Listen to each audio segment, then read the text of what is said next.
ingin disembah.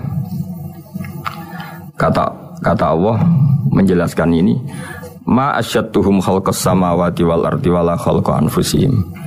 Kamu tidak perlu takut sama setan atau apalagi menuhankan setan. Setan itu tidak yang punya reputasi menciptakan langit dan bumi. Bahkan setan tidak bisa menciptakan dirinya sendiri. Ini menjadi pengetahuan bagi kita, betapa bagi pakar-pakar tauhid, ahli tauhid, ketika setan nyatanya diusir dari surga, itu pun versi mereka. Versi mereka pun mengatakan seperti kita bahwa setan itu diusir dari surga dan ya keluar dari surga. Kalau setan itu Tuhan, tentu diusir gak mau, karena di surga itu nikmat. Ketika setan diusir dari surga ya keluar, dia juga jadi makhluk yang hina-dina. Berarti dia tidak punya kekuasaan, bahkan pada dirinya sendiri. Dipaksa keluar dari surga ya keluar, dipaksa menjadi ahli neraka jadi ahli neraka, dipaksa jadi apa saja juga dia akan jadi seperti yang dipaksakan.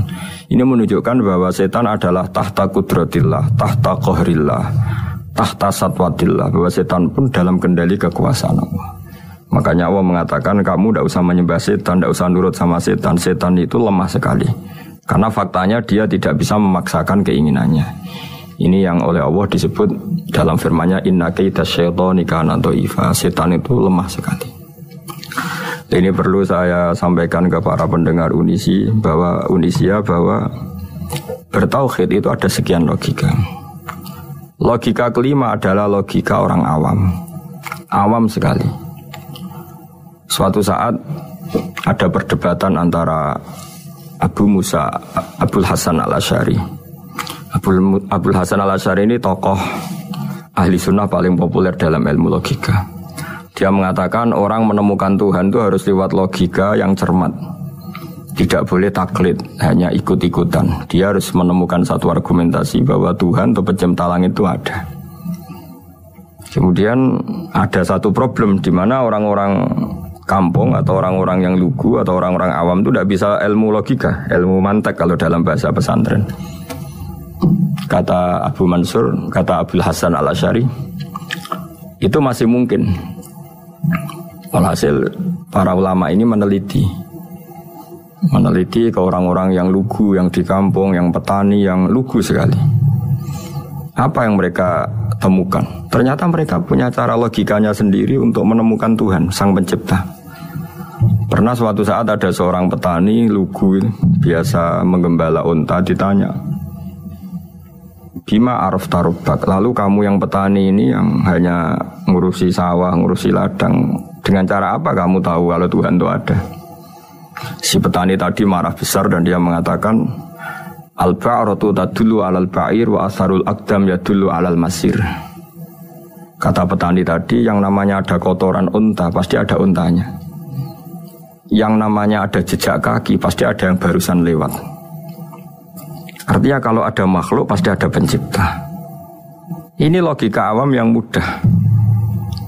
Kita tidak mungkin mengatakan bumi ini pencipta, mengatakan matahari pencipta. Kelihatan sekali kebendaannya, kelihatan sekali bahwa bumi matahari tidak punya ikhtiar, tidak punya kekuatan. Kelihatan sekali sifat-sifat kemakhlukannya. Jika benda-benda ini karuan makhluk, pasti menunjukkan bahwa ada penciptanya, ada khaliknya. Dalam logika Bedui tadi, si Bedui tadi, kalau ada kotoran sapi pasti ada sapinya. Meskipun sapinya sudah sekarang nggak terlihat, mungkin sudah jalan kemana. Sama, kalau ada jejak kaki, meskipun orang yang tadi lewat sudah kita nggak tahu, tapi kita pasti tahu, pasti ada yang lewat.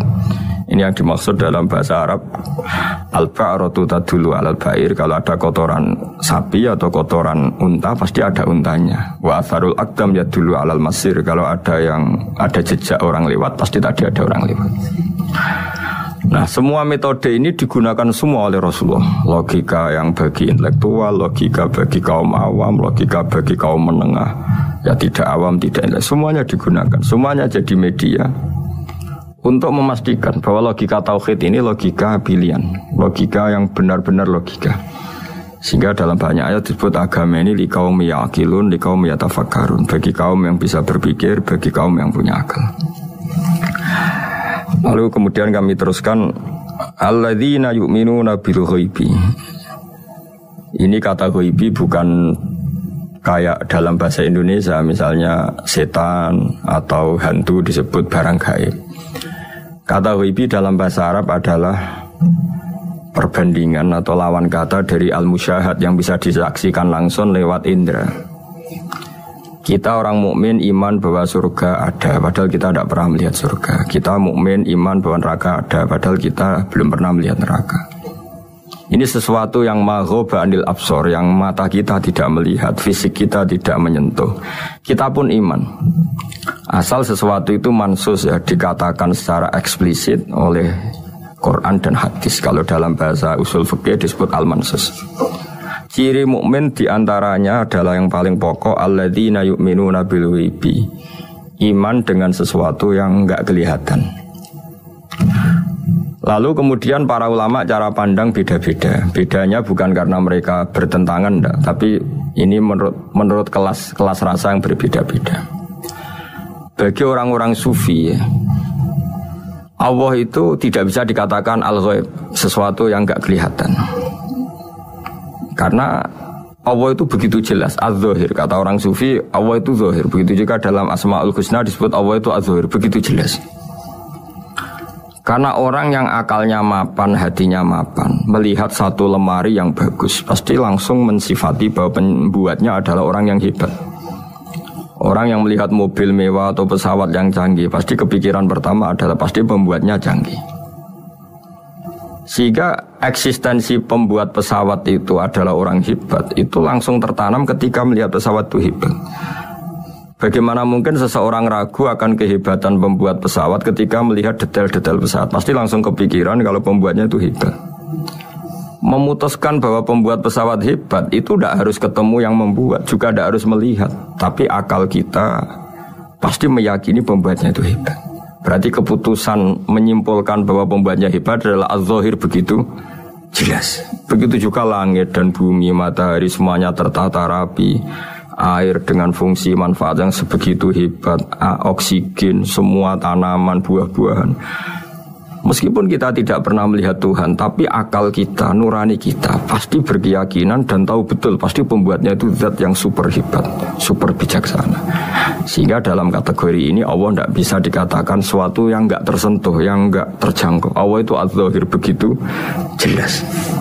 Sehingga di antara Asmaul Husna disebut az-zahir. Sebab itu saya menganjurkan atau saya punya saran bahwa alladzina yu'minuna bil ghaibi itu contoh paling mudah itu kayak surga, kayak neraka. Kalau Allah sendiri itu az-zahir, mudah diketahui. Karena tadi orang yang melihat pesawat canggih pasti saat itu juga berkeyakinan dan itu pasti benar, pasti pembuatnya juga canggih. Nah, di sini disebut alam raya ini ayat, semuanya itu bukti kekuasaan Allah. Dalam syair-syair orang sufi masyhur sekali itu wa fi kulli syai'in lahu ayatun yadullu ala annahul wahidu. Setiap sesuatu kejadian di alam raya adalah bukti keesaan Allah, bukti eksistensi Allah Subhanahu wa taala. Sehingga dalam satu kisah, normalnya orang itu paling tahu itu dengan dirinya sendiri. Karena dia adalah dia. Tapi kalau Imam Sibawai, seorang pakar nahwu, mengatakan a'raful ma'arif Allah. Di alam raya ini yang paling mudah dikenali itu ya Allah, pencipta.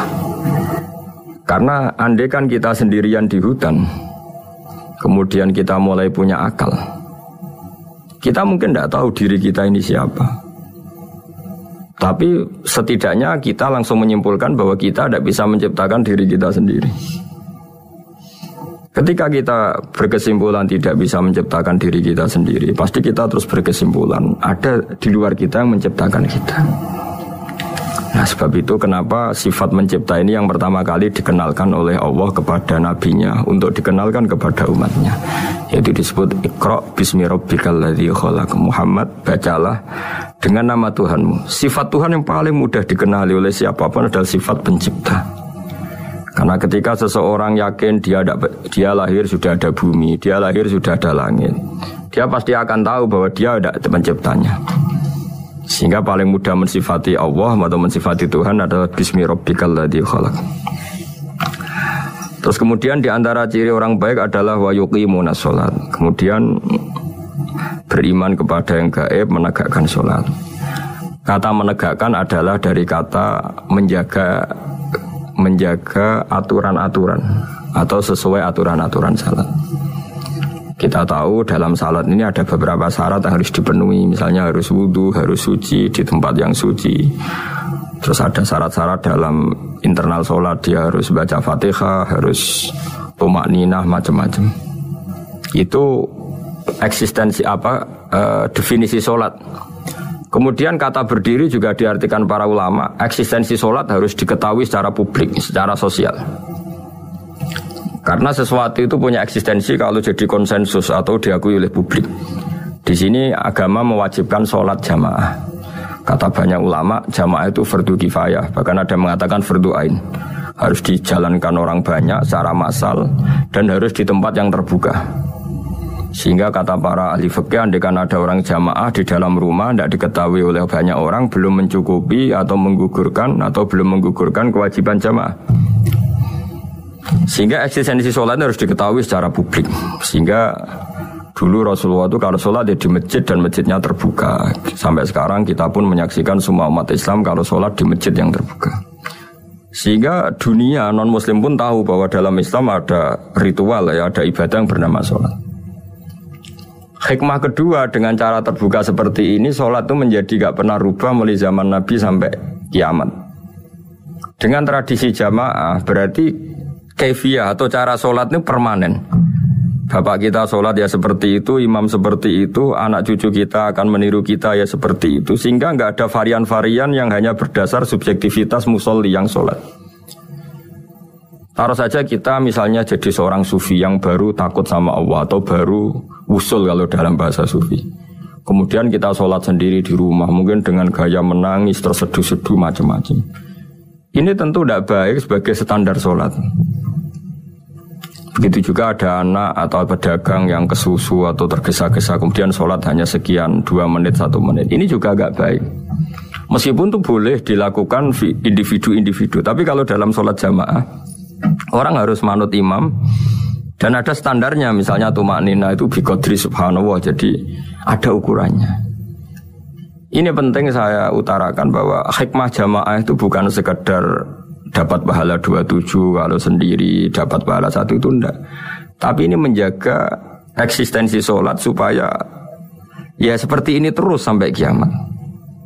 Sehingga orang Indonesia atau orang Afrika, orang mana saja, itu ketika haji atau ketika saling berkunjung di negara lain, itu enggak akan kaget dengan cara-cara sholatnya. Karena seluruh dunia kaifiyahnya caranya sama. Ini semua barokah dari jamaah. Maka Rasulullah itu enggak banyak ngendikan tentang caranya sholat. Beliau hanya ngendikan shollu kama ra'aitumuni usolli. Sudahlah kamu pokoknya makmum saya. Nanti caranya kamu sholat sama seperti saya seperti ini. Sehingga kata menegakkan sholat adalah bisa kita tegakkan kalau kita aparat negara ya bikin-bikin aturan supaya eksistensi sholat enggak terganggu. Kalau kita seorang kultural juga mensuasanakan sholat. Dan supaya kefiahnya atau caranya sholat ini benar, kita tradisikan jamaah. Sehingga anak kecil ngikuti yang besar, yang bodoh ngikuti yang pinter dengan satu cara. Itu barokahnya jamaah. Sehingga wa yuqimuna sholat itu, sholat kita dirikan baik secara personal. Dengan cara-cara tumakninah, kita suci di tempat yang suci. Maupun kita tegakkan, kita maklumatkan, kita jadikan konsensus bahwa sholat ya seperti ini. Sehingga tidak ada khayal-khayal lagi dalam Islam. Misalnya nyuwun sewu ada aliran yang mengatakan ya kalau Tuhan itu kan enggak bebas arah, bebas tempat. Terus dulu pernah ada orang sesat sholat sampai 4 rakaat 4 arah, alasannya Tuhan itu tanpa arah. Enggak akan terjadi seperti itu. Karena ijma'nya umat Islam, konsensus umat Islam akan menolak faham yang seperti itu.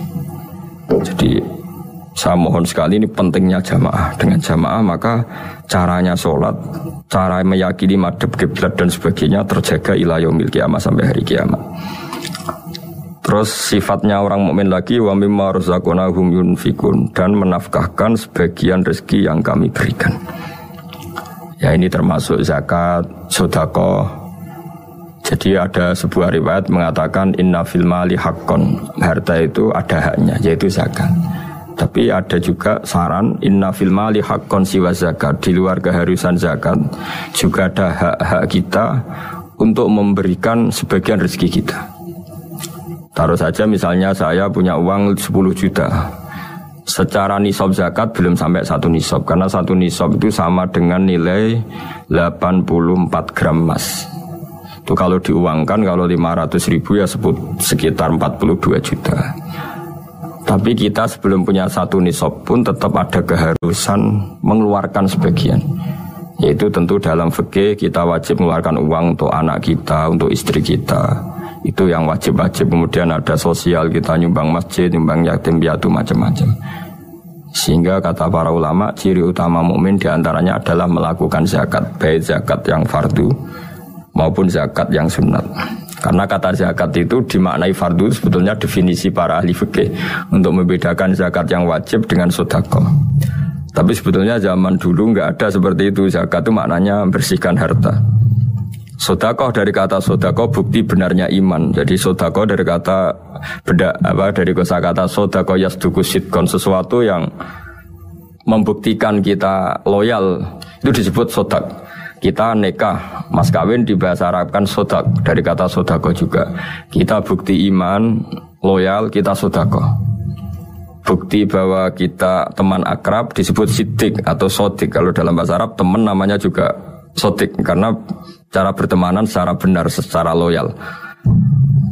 Sehingga wa mimma arsaknahum yunfikun ini ya memasukkan zakat yang dalam terminologi fikih, yaitu zakat yang zakat al-wajibah, atau zakat yang dengan makna lughat, yaitu ya artinya asal membersihkan harta kita, entah lewat zakat, sedekah, hadiah kepada orang-orang yang kita hormati, semuanya juga masuk dalam definisi zakat. Atau wa mimma arsaknahum yunfikun.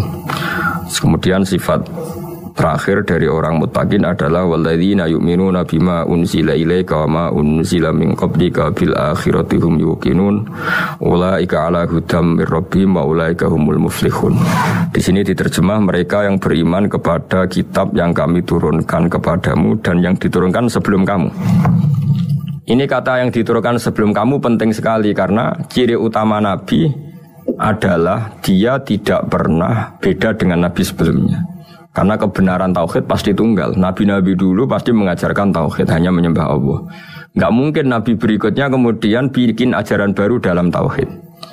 Sehingga andaikan semua kitab Injil, Taurat itu masih versi yang orisinil, pasti enggak ada yang beda dengan Quran. Karena ciri utama kebenaran adalah iman dengan Quran dan iman kepada kitab yang diturunkan sebelum Al-Quran. Wabil akhiratihum yuqinun, mereka juga yakin akan datangnya hari akhir, yaitu bisa disebut yaumul ba'ats. Terus ketika semua kriteria itu terpenuhi, baru ulaika ala hudam mir rabbihim wa ulaika humul muflihun. Mereka itulah yang berada pada petunjuk Allah dan merekalah orang-orang yang berbahagia. Para pendengar sahabat Indonesia, semoga kajian ini bermanfaat. Dan ini mulai ayat 1 sampai 5 dalam surat Al-Baqarah, yaitu surat yang dalam tartibnya mushaf nomor 2 setelah Fatihah. Jadi kalau dalam ulumul Quran disebut ada surat yang berdasar nuzulul Quran, yaitu surat Iqra, kemudian Muddatsir. Ada urutan surat yang berdasar tartibul mushaf, yaitu yang kita punyai sekarang, yaitu Fatihah, terus Baqarah dan seterusnya. Dan urutan-urutan ini pun sesuai petunjuk Rasulullah SAW. Saya kira demikian. Mohon maaf atas semua kesalahan. Wassalamualaikum warahmatullahi wabarakatuh.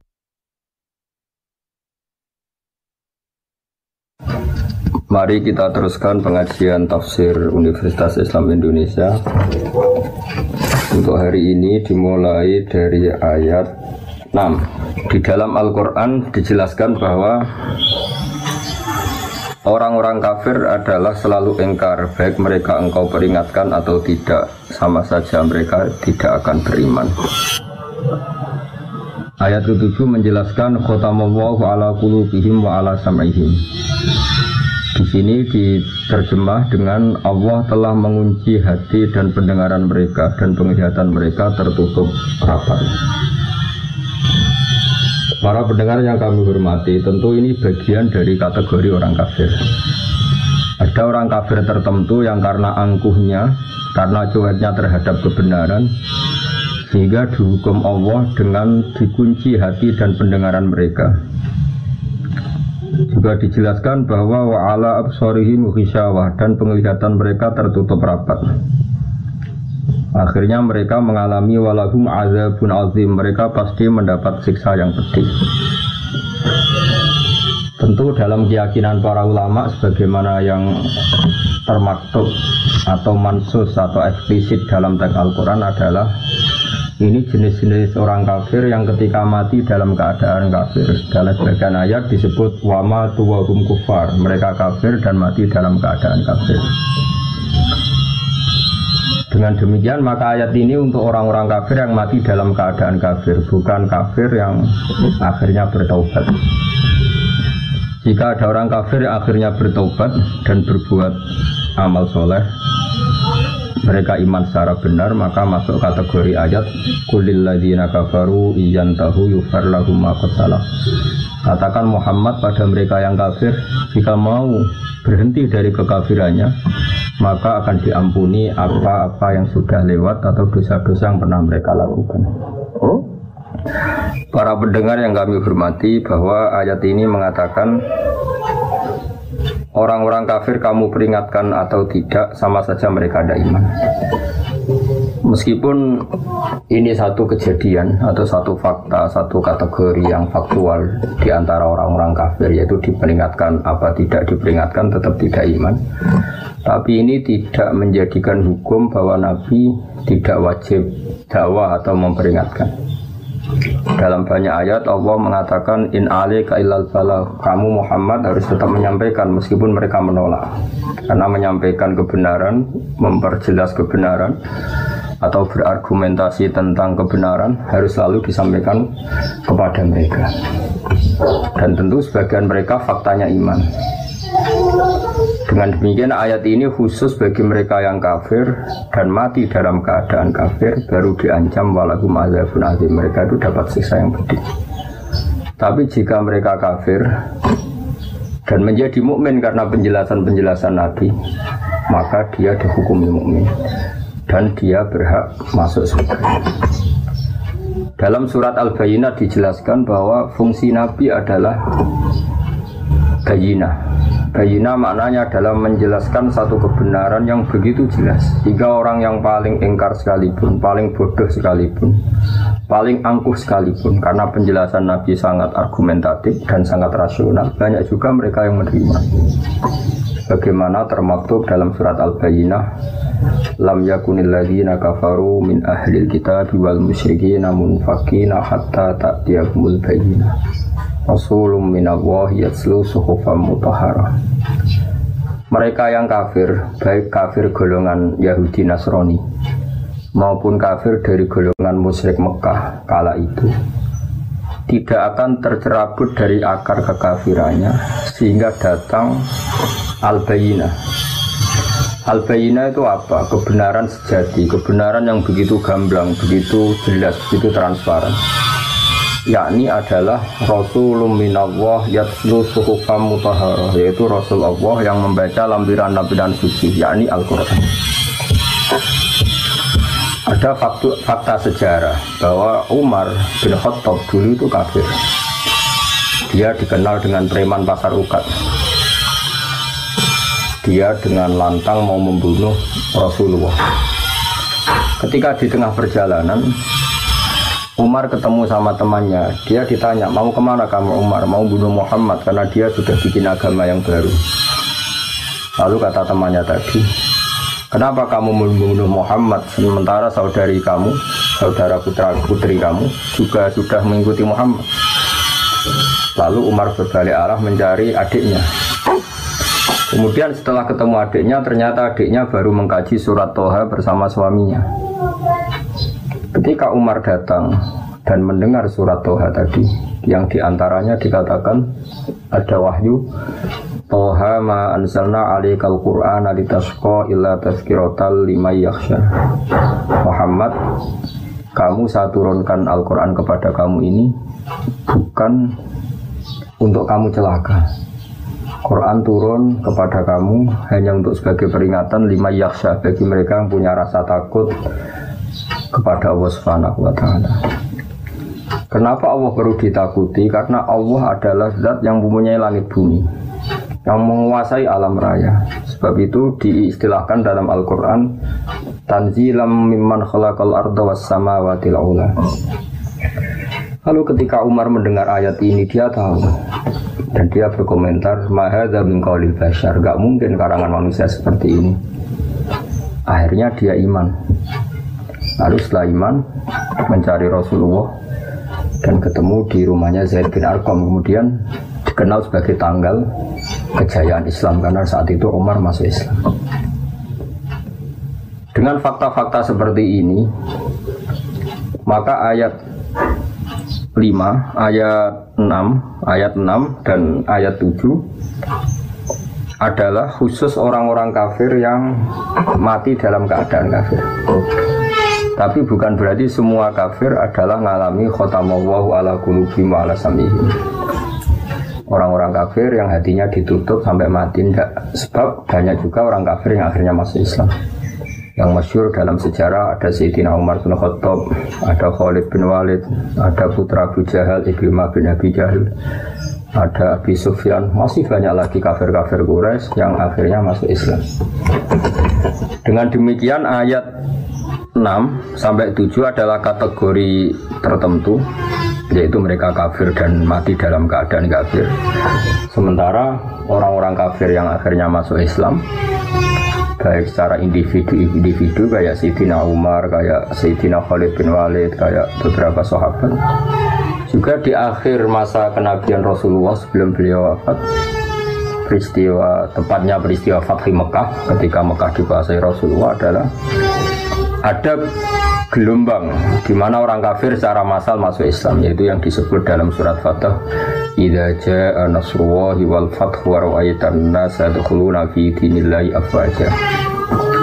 Jika telah datang pertolongan Allah dan telah datang juga kemenangan-kemenangan kamu atas musuh-musuh kamu Muhammad, dan akhirnya kamu melihat, bersaksi, melihat langsung, wa ra'aitan nasa, kamu melihat para manusia, para orang-orang kafir, yadkhuluna fi dinillahi afwaja, wa ra'aitan nasa yadkhuluna fi dinillahi afwaja, kamu melihat manusia memasuki Islam, termasuk Islam dengan keadaan bergelombang-gelombang, bergelombang-gelombang atau berjamaah-berjamaah.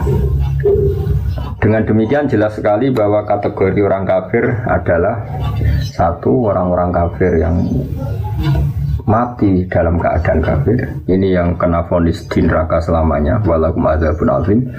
Ada orang-orang kafir yang akhirnya Islam, ini yang disebut dalam ayat qulil ladzina kafaru iyantahu yughfar lahum ma qad salaf. Katakan pada orang-orang yang kafir, jika mau berhenti dari kekafiran, maka dosa-dosa mereka akan diampuni. Lalu tentang kewajiban sawaun alaihim ma'angdartahum am lam tundirhum. Tentu kita sepakat sebagaimana mansus atau eksplisit atau termaktub dalam Al-Quran, Nabi diutus Allah adalah untuk memberi penjelasan kebenaran. Sehingga dari penjelasan-penjelasan itu Nabi bisa mengubah bangsa Arab yang dulu mayoritas kafir menjadi mayoritas Muslim. Ini yang disebut Al-Bayyinah.